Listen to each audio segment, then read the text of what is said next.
વિઝેડ ફાઇનાન્સના મુખ્ય સૂત્રધાર ભૂપેન્દ્રસિંહના ભાઈ રણજીતસિંહની અટકાયત કરવામાં આવી છે। સીઆઈડી ક્રાઇમે રણજીતસિંહની અટકાયત કરી છે।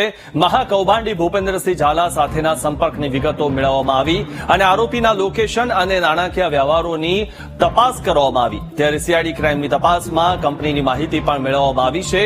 4 કંપનીના ઓડિટ રિપોર્ટમાં 95 કરોડની પરત કરવાના બાકી હોવાનો પણ ખુલાસો થયો છે।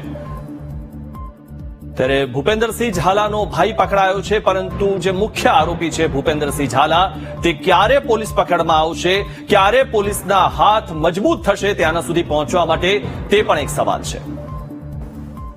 આ વિશે વધુ માહિતી મેળવી અમારા સંવાદદાતા મેહુલ પાસેથી। મેહુલ, હવે સીઆઈડી ક્રાઇમ એક ડગલું તો આગળ વધી છે અને ભૂપેન્દ્રસિંહ ઝાલાના ભાઈને તો પકડી પાડવામાં આવ્યો છે, પરંતુ હજુ પોલીસના હાથ ક્યારે મજબૂત થશે કે આ મુખ્ય જે કૌભાંડી છે ત્યાં સુધી પહોંચી શકે?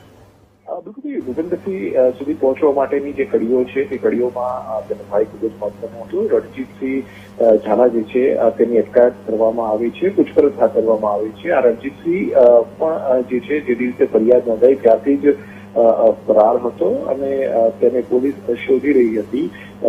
ક્યાંય કોઈ પણ ફરિયાદમાં તેનું સીધી તેનું નામ ઉમેરવામાં નથી આવ્યું, પરંતુ તે પણ ત્યાંથી સામે ફરિયાદ થઈ ત્યાંથી ફરાર હતો અને તેની અત્યારે હાલ અટકાયત કરીને પૂછપરછ કરવામાં આવી રહી છે। પોલીસ તેની ભૂમિકા જે છે તેની તપાસ કરી રહી છે। તેની ભૂમિકાના આધારે તેની પૂછપરછમાં કડીઓ મળશે તો તેની સામે પણ ધરપકડ જે છે ની કાર્યવાહી કરવામાં આવશે।